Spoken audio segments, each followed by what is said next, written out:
Hello friends, this is Suman and welcome to my channel Info Knowledge Hub. Starting में इस channel का नाम science tutorial था। जो नए लोग देख रहे हैं, व्यूअर देख रहे हैं, उनको मैंने सोचा बता दूं कि इन्फो नॉलेज हब के नाम से है। सब कुछ वही है, थीम वही है, चैनल का पढ़ाने का तरीका वही है, बस नाम चेंज किया है। वो भी इंफॉर्मेशन बहुत ज्यादा मैं देती हूँ, इस वजह से मैंने इसका नाम चेंज कर दिया है। तो ये वीडियो मैंने मोटिवेशनल वीडियो के तौर पे बनाया है कि कैसे आप बोर्ड एग्जामिनेशन में 100% मार्क्स या फुल मार्क्स ला सकते हैं। आपकी स्ट्रेटेजी क्या होनी चाहिए। आपको पता है, आपको एक चीज मैं क्लियर करना चाहती हूँ कि आप लोगों का मेंटल एबिलिटी, मेंटल थिंकिंग जो बच्चों की, अगर एक क्लास के बच्चे हैं, इवन अगर 9th के हैं या 10th के हैं, तो लगभग सबकी लगभग इक्वल होती है। लेकिन उसी में से एक बच्चा 100% लाता है और एक बच्चा कहीं पीछे रह जाता है, और कहीं एक बच्चा तो कहीं क्वालिफाई नहीं कर पाता है, मतलब पास भी नहीं कर पाता है। तो आखिर कौन सा ऐसा तरीका है जो हम फॉलो करेंगे और उसको हम अपना 100% स्कोर करेंगे। तो ये वीडियो मैंने इसीलिए बनाया है ताकि मैं आपको स्टेप बाय स्टेप बता सकूं। ये मेरा मोटिवेशनल वीडियो है, और जब भी आप देख रहे हैं, अगर एक एक स्टेप को आप इसमें फॉलो करेंगे तो डेफिनेटली आप फुल मार्क्स लेके आएंगे, या जो भी आप डिजायरेबल आप मार्क्स चाहते हैं वो लेके आएंगे। तो मैंने स्टेप बाय स्टेप इसमें बताया हुआ है, तो हम उसको देखेंगे। इसके लिए मैंने एक पीपीटी प्रिपेयर कर रखा है। अच्छा, एक चीज और है कि कई बार ऐसा होता है कि क्लास में कुछ बच्चे जो है सेम टीचर पढ़ा रहा है, सेम सप्लीमेंट आपको प्रोवाइड कराया जा रहा है, बट वही बच्चा जो है बोर्ड में जाके लिख नहीं पाता है। अगर एक इंटेलिजेंट बच्चा है, कभी कभी वो होता है ऐसा कि वो भी जाके बोर्ड में अच्छे से लिख नहीं पाता है। क्यों? क्योंकि स्ट्रेटेजी जो उसने बनाई थी, शायद उसमें कहीं मिस्टेक थी। तैयारी उसने पूरी की, प्रिपरेशन उसने पूरी की, बट जो स्ट्रेटेजी उसने बनाई थी, वहां जाके कहीं ना कहीं उसकी स्ट्रेटेजी में जो फेलर हो गया वो। तो उस चीज को हम कैसे रिकवर करेंगे, कैसे हम पहले से अपनी तैयारी करेंगे कि बोर्ड और किसी भी एग्जामिनेशन में, इवन बोर्ड की बात नहीं, किसी भी एग्जामिनेशन में हम फुल मार्क्स लेके आए, या जो हमारी डिजायर है हम उतने मार्क्स लेके आए। तो इसके लिए मैंने ये वीडियो पोस्ट किया है, पीपीटी बनाया है। तो मैं उसको आपको दिखाना चाहूंगी कि क्या मैं कैसे बताती हूँ, और मेरे रास्ते पे चल के आप कैसे पूरे मार्क्स लेके आ सकते हैं। तो इसके लिए जो है मैं आपको पीपीटी दिखाऊंगी। अगर वीडियो पसंद आता है देन लाइक, शेयर और सब्सक्राइब करना ना भूलिए। और ताकि जो भी आपकी नई नई इंफॉर्मेशन आती है आपके मोबाइल पे इमीडिएट आ जाए। क्योंकि आप कुछ दिनों के बाद, आफ्टर मीन्स कि नवंबर दिसंबर के आसपास या जनवरी के आसपास, जब बोर्ड का एग्जामिनेशन का डेट आपका पास आते रहेगा, तो मैं क्विज वगैरह भी ज्यादा से ज्यादा क्विज रखा करूंगी। अभी भी रखा है, पर उस केस में मैं और इंक्रीज कर दूंगी। और आपको ये भी पता है कि 2021 का जो बोर्ड का एग्जामिनेशन है, या कोई भी एग्जामिनेशन है, government is thinking about reduction of your syllabus. Syllabus कम करने की सोच रही है। हालांकि अभी तक कोई गाइडलाइन नहीं आया है, मीन्स कि कम तो करना है, लेकिन जब तक मैं ये वीडियो बना रही हूँ तब तक कुछ भी ऐसा इंस्ट्रक्शन अभी तक आया नहीं है कि कौन कौन से चैप्टर रिड्यूस होंगे। बट जो आगे के जो मेन लेसन हैं, केमिस्ट्री, फिजिक्स, बायोलॉजी या मैथ में, वो रिड्यूस होने के चांसेस कम होते हैं। तो आप अपनी तैयारी पूरी रखिए। जो भी रिड्यूस होंगे कोई बात नहीं, हम लास्ट में उसको छोड़ देंगे। नहीं रिड्यूस होता है तो भी बेनिफिट है, रिड्यूस होता है तो भी बेनिफिट है। अगर आपने पढ़ लिया तो उसका बेनिफिट कैसे है? क्योंकि बड़ी मजबूरी में जो गवर्नमेंट है, एचआरडी मिनिस्ट्री से जो है सिलेबस को रिड्यूस किया जाएगा, क्योंकि ऑलरेडी हमारे एनसीईआरटी में इतना ही सिलेबस बनाया गया जितना बच्चों को पढ़ना चाहिए, आना चाहिए। तो अगर आप उसको पढ़ भी लेते हैं तो आगे आपके लिए बहुत हेल्पफुल होगा। आपकी इंफॉर्मेशन बढ़ेगी, नॉलेज बढ़ेगी, क्योंकि कहीं ना कहीं वो लेसन भी इंपॉर्टेंट है। बट अभी जो हमारे कंट्री में सिचुएशन चल रही है कोविड-19 की, इसकी वजह से मजबूरी में करना पड़ेगा। तो जैसे ही वो नोटिफिकेशन या सिलेबस वगैरह आता है तो मैं उसका भी वीडियो पोस्ट करते रहूंगी।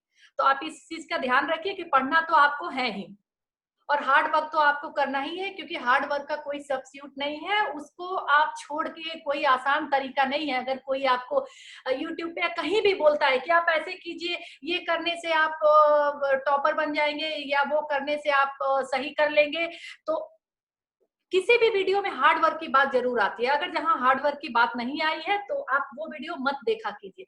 क्योंकि अगर आप चाहते हैं कि बिना मेहनत किए हुए हमें मार्क्स मिले, तो वो नहीं मिलेगा। हाँ, लेकिन मेहनत कैसे करना है, स्ट्रेटेजी के साथ करना है। कैसे करना है? एक आपको पाथवे बनाना है कि किसके बाद क्या करना है। बच्चों में यही प्रॉब्लम होती है, उन्हें समझ में नहीं आता है पहले क्या करना है, पहले क्या करना है, फिर लास्ट में उनकी तैयारी अधूरी रह जाती है। तो उस तैयारी को हम कैसे पूरा करेंगे, इसको हम देखेंगे। ये वीडियो थोड़ा लेंदी होगा, लेकिन इसको अंत तक देखिएगा, क्योंकि पेशेंस रख के देखिएगा, क्योंकि आपके लिए बहुत हेल्पफुल है।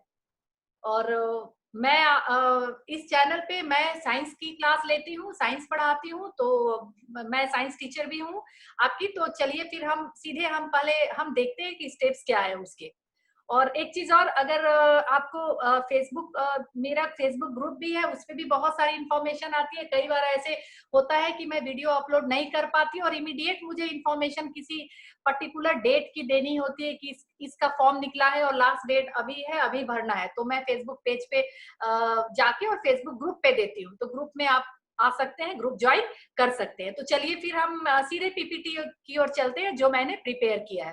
तो जी हाँ फ्रेंड्स, देखिए सबसे पहला मैंने कुछ एक मोटिवेशनल पेज बनाए हैं। ये how to get full marks in your board examination का पीपीटी बनाया है, जिसमें मोटिवेशनल कुछ सेंटेंस लिखे हुए हैं जो आप क्लियर कर लेंगे।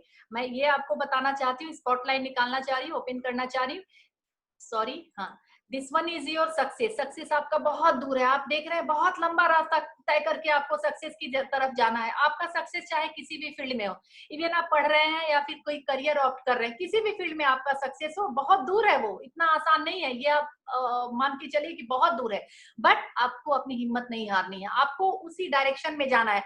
And this one is a way of your success. ये आपका रास्ता देख रहे हैं, इतना स्मूथ रास्ता नहीं है ये रास्ता इतना स्मूथ नहीं है। आपको बहुत हार्ड वर्क करके इस सक्सेस तक जाना है।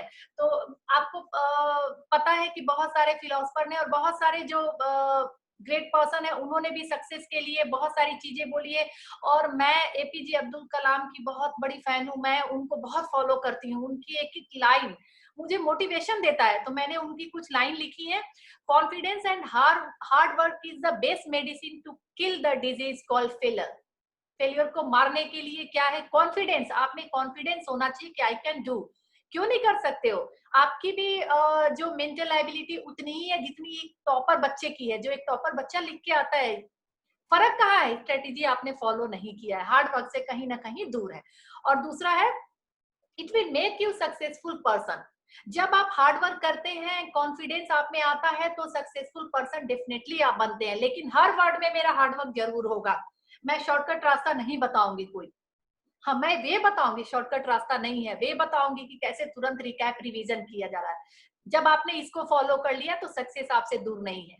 ठीक है। और दूसरा एक मैंने एक कोट लिया हुआ है, जीवन में कोई शॉर्टकट रास्ता नहीं होता, मंजिल हमेशा मेहनत करके हासिल हो जाती है। तो दो बहुत अच्छे हैं ये थॉट्स। आप देख सकते हैं कि अगर आप में कुछ आप आपकी अगर फेल होने का कोई वो है कि भाई फेल होते जा रहे हैं, तो उसका इलाज क्या है, कैसे पास होना है? तो कॉन्फिडेंस एंड हार्ड वर्क। पर कॉन्फिडेंस ऐसे नहीं गेन किया जाता है। अगर जैसे जैसे आपकी नॉलेज बढ़ेगी, इंफॉर्मेशन बढ़ेगी आपके पास, आपको कॉन्फिडेंस ऑटोमेटिक आएगा। ये आपको नहीं छोड़ना है। और दूसरा एक ये स्वामी विवेकानंद जी की भी मैं बहुत इनको फॉलो करती हूँ। इनका, you are the creator of your own destiny. आप अपनी डेस्टिनी खुद बना सकते हैं। आप दूसरों को क्यों फॉलो करें, दूसरों को क्यों कॉपी करें? आप अपने मेहनत से खुद बना सकते हैं।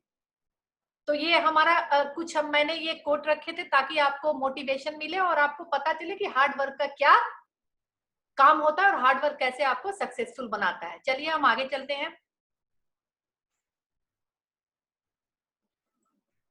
हमारा अगला है, अब इस हार्ड वर्क के लिए मैं जरा इसको साइड कर देती हूँ। अब इस हार्ड वर्क के लिए, सॉरी ये, हाँ यहाँ कर देती हूँ। इस हार्ड वर्क के लिए materials required for fulfill and to become successful. Material required for full marks and to become successful. इनके लिए हमारे पास कौन कौन से मटेरियल होने चाहिए? तो सबसे पहला तो आपको अपनी थिंकिंग बदलनी होगी, आपको अपनी सोच बदलनी होगी। कुछ मटेरियल तो आपको मार्केट से मिलेंगे, बट ये मटेरियल्स आपके मार्केट से नहीं मिलेंगे, ये आपको खुद डेवलप करना है। टारगेट को आपको खुद फॉलो करना है, टारगेट पे खुद निशाना लगाना, आपको दूसरा नहीं आएगा। क्योंकि सक्सेसफुल आपको होना है। पैशन होना चाहिए कि मुझे करना है, I can do. Courage to do, हिम्मत होनी चाहिए, गिव अप नहीं करना है आपको, ये आप अंदर से लाएंगे, मार्केट में नहीं मिलेगा। परसिस्टेंस होना चाहिए, ऑनेस्टी, ईमानदारी हार्ड वर्क के लिए। और हार्ड वर्क तो है ही, गोल सेट कीजिए आप कि आपको कब क्या पढ़ना है। ऐसा नहीं कि कभी भी किताब उठाया कुछ भी पढ़ लिया। साइंस का पेपर आ रहा है तो मैथ पढ़ लिया क्योंकि मेरा साइंस में मन नहीं लग रहा है, तो ये नहीं होना चाहिए। उसके बाद नेवर गिव अप। अगर आपने लास्ट दिन तक, आपको फीवर आ गया, आपको कोई प्रॉब्लम हो गया, आपको गिव अप नहीं करना। अब आपको सोचना है कि मुझे इसी में करना है, क्योंकि फीवर तो आपको कम होने वाला अगर नहीं है, अगर फिजिकल हेल्थ सही नहीं है, फिजिकल हेल्थ पे ध्यान दीजिए आप। एग्जाम अगर दे रहे हैं तो फिजिकल हेल्थ पे भी आपको ध्यान देना है और गिव अप नहीं करना है। इसीलिए एग्जाम के कुछ दिन पहले से आप बाहर का खाना या बाहर अननेसेसरी घूमना एक आध महीने पहले से आप छोड़ दीजिए, क्योंकि ये कहीं ना कहीं आपका माइंड सेट करने में बहुत जो है ये प्रॉब्लम क्रिएट करता है। ये सारी चीजें, बिल्कुल हेल्दी फूड खाइए, अच्छी स्लीप लीजिए, अच्छे से तैयारी, स्टार्टिंग से तैयारी शुरू कीजिए।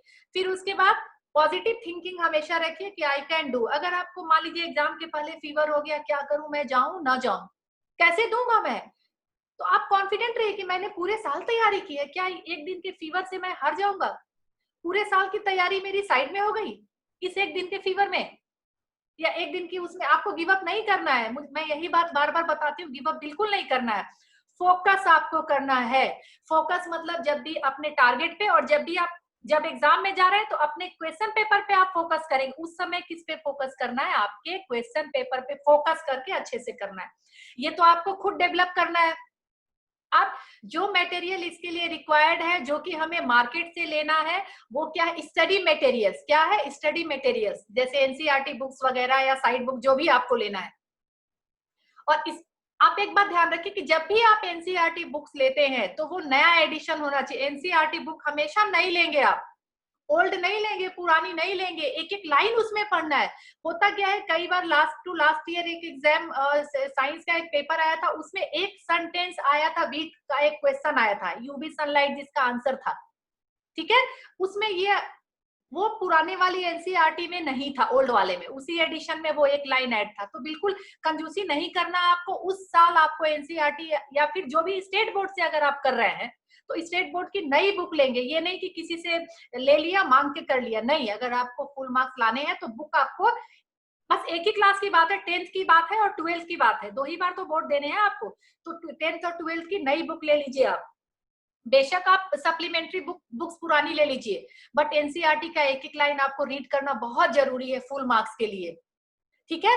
तो ये आप कौन सी बुक लेंगे? नई बुक आप जो है लेके आएंगे एनसीईआरटी की। पूरे साल आप पूरे 9 तक आप पुरानी बुक से चलाइए, 11th पुरानी बुक से चलाइए, ओल्ड बुक से, बट 10th और 12th में आप एनसीईआरटी लेकर के आएंगे। एक एक लाइन उसका, अगर एक लाइन भी कहीं चेंज हो गया, आप वहीं आपका छूट जाएगा, ठीक है।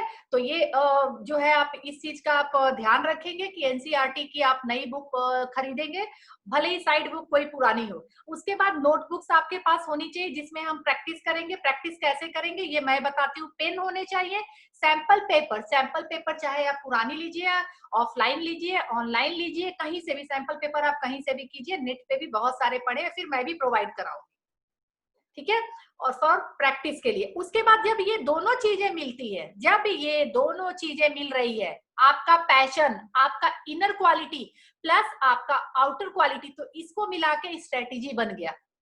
क्या बना? स्ट्रेटेजी बना लिया आपने पढ़ने का। जैसे स्ट्रेटेजी बन गया तो success to get full marks. अब आप फुल मार्क्स लेके आ सकते हैं। तो चलिए स्टेप बाय स्टेप मैं बताती हूँ कि अब कैसे स्ट्रेटेजी बना लिया, अब क्या करना है फुल मार्क्स तक, इन दोनों के बीच में क्या गैप है, तो मैं बताती हूँ फिर से।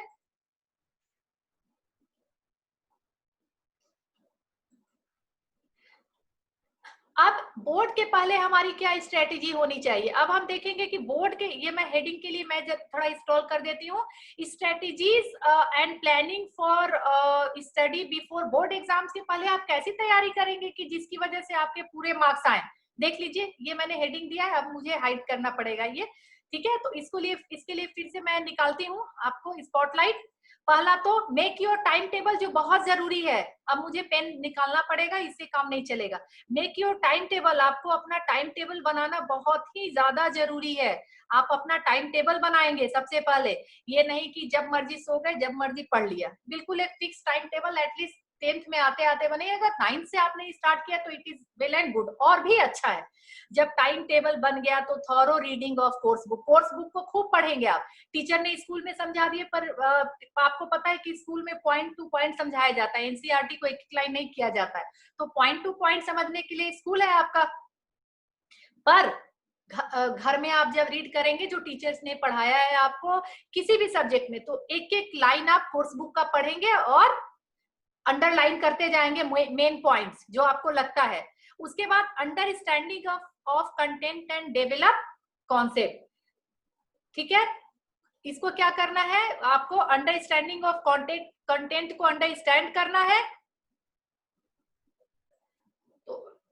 Understanding of content, development of concept, मतलब कंटेंट को आपको समझना है। नहीं समझ में आ रहा, डिफरेंट ऑनलाइन क्लासेस भी हैं, प्लस टीचर्स भी आपके अवेलेबल हैं, कहीं से भी आपको समझना है और कॉन्सेप्ट क्लियर करना है। ऐसे नहीं कि रट के कर लिया है।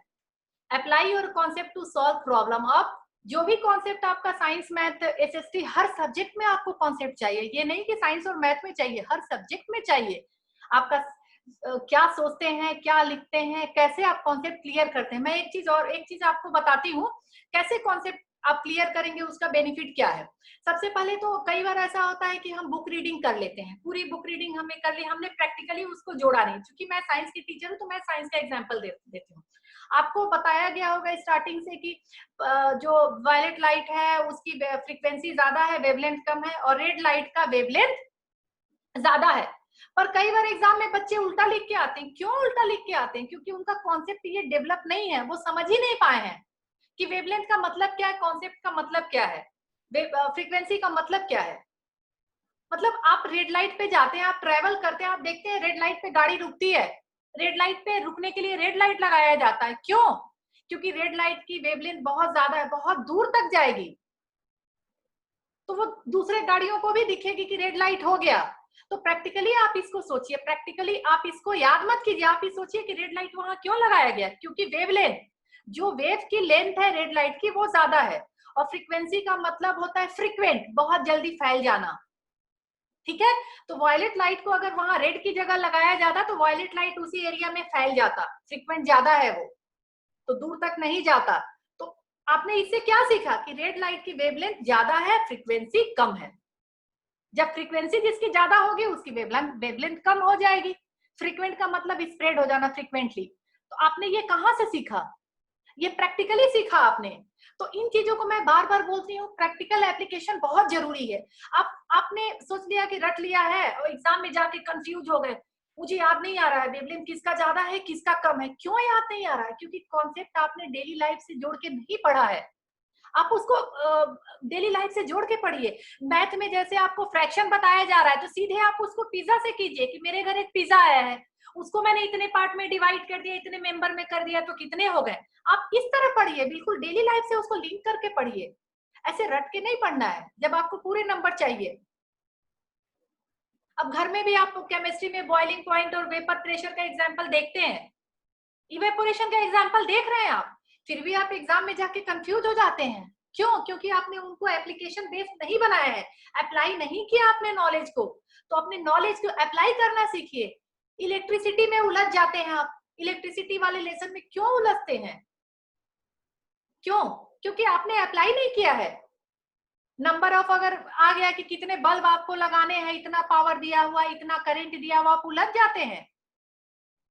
ये सारी चीजें आपको प्रैक्टिकली घर में देखने को मिल रहा है, लेकिन फिर भी आपने वहां का नॉलेज यहाँ अप्लाई नहीं किया अपने आसपास। और पढ़ाई का मतलब है एप्लीकेशन। और साइंस और मैथ पढ़ना जो है, ये साइंस और मैथ नहीं है, ये पढ़ना एक आर्ट है, कला है। मतलब कैसे आप उसको पढ़ के, कम पढ़ के भी मैक्सिमम गेन करें। क्योंकि आप अपने ब्रेन को हमेशा ओपन रखिए। तो आपने अप्लाई किया कॉन्सेप्ट को, प्रॉब्लम सॉल्विंग के लिए बहुत जरूरी है। उसके बाद मेक योर ओन नोट्स, आपको अपना खुद का नोट्स बनाना है। और गेट, अगर नहीं बना पा रहे हैं तो मेरे पास मेरे वीडियोस में नोट्स है, आप वहां से ले लेंगे। मैंने सारा देख के, बोर्ड का देख करके नोट्स बनाया। बट ये चीज आप ध्यान रखिए, कि बोर्ड के एग्जामिनेशन में या किसी एग्जामिनेशन में एप्लीकेशन बेस्ड बहुत आते हैं, तो नोट्स तो आपको प्रोवाइड कराया जाएगा, आप खुद बना लेंगे। वो उन क्वेश्चन के लिए है जो कि बुक से आ रहा है, बट एप्लीकेशन बेस्ड जो आते हैं उनके लिए क्या करेंगे आप? उनके लिए आपको यही करना था। एप्लीकेशन बेस्ड के लिए आपको क्या करना है? एनसीईआरटी रीड करके उसके एक एक वर्ड को लगाना है, एप्लीकेशन में लगाना है। एप्लीकेशन बेस्ड बहुत आता है बच्चों के नॉलेज को चेक करने के लिए, चाहे एसएसटी हो, चाहे साइंस हो, चाहे इंग्लिश हो, किसी भी सब्जेक्ट में। एसएसटी में ये अभी पिछले साल आ गया था कि वो प्राइवेटाइजेशन का क्या बेनिफिट है या लॉस है, उस तरीके का। तो जो बच्चे ने नहीं पढ़ा है, रटा है, उसको नहीं कर पाएगा, पर जिसको नॉलेज है कि प्राइवेटाइजेशन क्या होता है, गवर्नमेंट इशू क्या होते हैं, तो वो इजीली कर लेगा। तो आप बिल्कुल खोल के पढ़िए, क्योंकि ओपन एंडेड क्वेश्चन बहुत आते हैं। तो ये वीडियो थोड़ा लेंदी हो रहा है, बट आप ध्यान से सुनेंगे। नोट्स बनाया आपने, आपका नोट्स रेडी हो गया। Do more and more practice by writing. अब नोट्स बन गया, किताब भी पढ़ लिया, आप राइटिंग करके प्रैक्टिस करनी है। जो क्वेश्चन उठाना है खूब प्रैक्टिस करना है राइटिंग, क्योंकि हमारे इंडिया में राइटिंग ही डिसाइड करता है कि आप क्या है। आपका फेस देख के कोई भी टीचर नहीं नंबर देगा, वो आपकी राइटिंग स्किल देख के नंबर देगा। तो राइटिंग स्किल डेवलप नहीं है तो भूल जाइए आप, ठीक है। तो हमारा ऐसा करिकुलम है, सेट है कि हम जो है टीचर से जो कॉपी करेक्शन में होते हैं उनसे मिलते नहीं है। उनको कैसे पता कि आप इंटेलिजेंट हैं? राइटिंग, आपकी राइटिंग देख के, मतलब राइटिंग मतलब आप कैसे लिखते हैं आंसर, फॉर्मेट देख के, आपका राइटिंग का जो फॉर्मेट है वो देख के करते हैं कि कैसे आप लिखते हैं। तो वो भी मैं अपने वीडियोस में बताऊंगी। बोर्ड के पहले ये मैं रिलीज करूंगी वीडियो, जिसमें कैसे कॉपी को लिखा जाता है कि आप पूरा नंबर आपको एग्जामिनर देखते ही अगर सही है तो दे दे। Do more and more practice by writing होगा। Solve variety of question paper as you do in examination. मतलब इसका क्या मतलब है? वैरायटी ऑफ पेपर मतलब खूब सारा सैंपल पेपर आप लीजिए, पुराना भी चलेगा, लीजिए आप। लेकिन जैसे 3 घंटे का पेपर है, अगर हिंदी का आपको सॉल्व करना है, हिंदी की प्रैक्टिस करनी है, तो वहां बैठिए आप, 3 घंटे टाइमर लगाइए अपनी घड़ी में, और बिल्कुल जैसे बोर्ड में लिखते हैं वैसे लिखना शुरू कीजिए। ये काम कब होगा? प्री बोर्ड से। प्री बोर्ड से आपका स्टार्ट हो जाएगा ये। आप जैसा स्कूल में करेंगे वही आप वहां जाके करेंगे। तो ट्राई कीजिए कि प्री बोर्ड से हम ये करना, 3 घंटा प्रैक्टिस करें सैंपल पेपर्स की। जब टाइमर सेट करेंगे तो आपका हाथ सेट होगा, क्योंकि कई बार मैंने देखा इंटेलिजेंट बच्चे भी एग्जाम में घबरा जाते हैं, परेशान हो जाते हैं, क्योंकि उनका टाइमिंग, वो सब कुछ तो कर लिया उन्होंने, तैयारी 100%, बट टाइम मैनेजमेंट वो भूल गए। तो you have to do your time management. You, आपको मैनेज करना अपना टाइम, उसके लिए आपको प्रैक्टिस करनी पड़ेगी। आप ध्यान रखिए कि practice makes a man perfect. Practice से ही आप परफेक्ट होके, मैंने कई टॉपर्स को देखे हैं, टॉप करते हैं, प्री बोर्ड तक टॉप करते हैं, लेकिन बोर्ड में क्या होता है, एक आध मैथ का अगर आ गया, उनको आता है बट उनको राइटिंग स्किल नहीं है, वो टाइम मैनेज नहीं कर पाए, वो क्वेश्चन छूट गया या फिर गलत हो गया किसी भी सब्जेक्ट में। तो आप ये चीज करेंगे, वेराइटी ऑफ पेपर को बिल्कुल 3 घंटे बैठ के जैसे बोर्ड में सॉल्व करते हैं किसी भी सब्जेक्ट का, वैसे करेंगे। फिर जब एक बार सॉल्व कर लिया तो अपना मिस्टेक आप चेक करेंगे, ऐसा नहीं कि छोड़ दिया। जो मिस्टेक चेक हो गया तो री राइट रॉन्ग आंसर को फिर से आप लिखेंगे, जो आपका आंसर रॉन्ग था उसको फिर से करेक्ट करेंगे। फिर अगला है, जब ये सब कर लिया, बोर्ड का टाइम आ गया, तो बिकम कूल एंड काम। अब बिल्कुल कूल रहना है आपको, अब घबराने की जरूरत नहीं है, क्योंकि जो भी आपके पास था सब आपने तैयारी कर ली। अब आपको कुछ भी एक्स्ट्रा नहीं करना है, बस रिवीजन करना है और रिवाइज करना है। Attempt your board wisely, board का पेपर अच्छे से समझदारी से करना है, और फिर एक बार उसको रिवाइज कर लेना है लास्ट में कि कहीं कोई छूटा तो नहीं है। पेशेंस बहुत जरूरी है ड्यूरिंग योर एग्जामिनेशन टाइम, आप ध्यान रखिए। पेशेंस नहीं होगा तो आप फटाफट कॉपी देके आने के उसमें रहते हैं कि कॉपी मेरी बस 3 घंटे पूरे हो मैं घर जाऊं, नहीं, आपको पेशेंस रखना है। इसके बाद गेट 100% मार्क्स, कोई नहीं रोक सकता है आपको, ये तो गारंटी है। लेकिन इसके लिए, इस गारंटी के लिए आप रिस्पॉन्सिबल हैं, आप पढ़ेंगे तो होगा ये। तो चलिए फिर हम आगे चलते हैं अगले स्लाइड पे।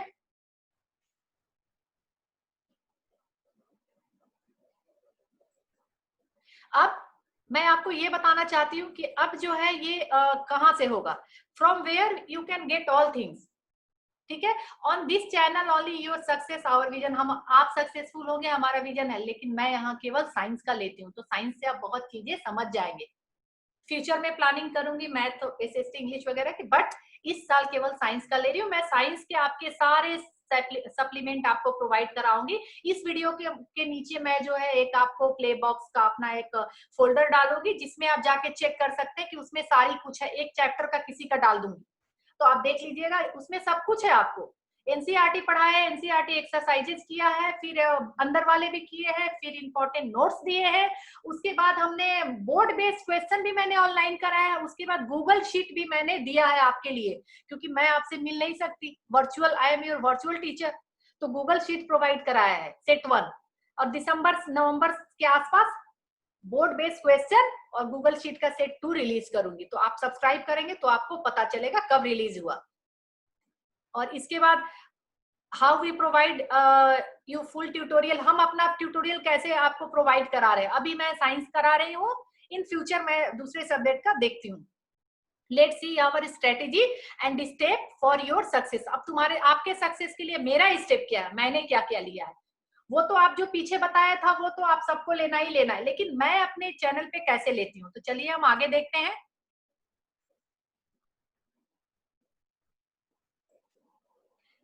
तो जी हाँ फ्रेंड्स, आप ये देख सकते हैं, ये हमारी स्ट्रेटेजी है फुल मार्क्स के लिए। ये मैं इसको हाइड करना पड़ेगा, ठीक है। तो सबसे पहले तो हम देखेंगे यहाँ पे, मैं फिर से निकालती हूँ स्पॉटलाइट। थॉरो रीडिंग, एक मिनट, इसको मैं जरा इसको क्लियर कर दूं। अब हमारा है, सबसे पहले तो मैंने एक एक लाइन एनसीईआरटी का पढ़ा है, आपको बड़ी पेशेंस से देखना पड़ेगा क्योंकि मैंने वीडियो भी पेशेंस से बनाया है। उसके बाद एनसीईआरटी का ऑल एक्सरसाइज, चाहे वो अंदर के हो चाहे बाहर के, सारे कराए हैं। फिर सॉरी, फिर उसके बाद quick revision notes are provided with explanation with diagram के साथ नोट्स भी दिया है। क्विक रिवीजन नोट्स, अगर उस नोट्स को आप एग्जाम के टाइम भी जाते जाते रास्ते में गाड़ी में बैठे बैठे पढ़ लेंगे तो बहुत सारे क्वेश्चन आपके क्वेरी सॉल्व हो जाएगा। रेगुलर पढ़ेंगे तो वो तो वेल एंड गुड, बट अगर टाइम नहीं मिला रिवीजन नोट्स का आपको करने का, तो गाड़ी में बैठे बैठे एग्जामिनेशन सेंटर तक भी आप कर सकते हैं। एक बार आप चेक करेंगे तो आपको पता चलेगा कि कैसे मैंने नोट्स उसमें बनाए हैं। फिर board based sample paper with explanation का सेट 1 रिलीज कर रही हूँ अभी, तो आप ये चेक कर सकते हैं। फिर सेल्फ इवेल्युएशन शीट क्विज का सेट 1 रिलीज कर रही हूँ अभी। जब ये सारे खत्म हो जाएंगे तो फिर प्री बोर्ड के बाद या नवंबर के आसपास बोर्ड का सैंपल पेपर का सेट 2 रिलीज करूंगी। तो उसके लिए आपको सब्सक्राइब करना पड़ेगा, नहीं तो नोटिफिकेशन नहीं आ पाएगा। फिर से सेल्फ इवेल्युएशन शीट का क्विज सेट का 2 उसके बाद रिलीज करूंगी।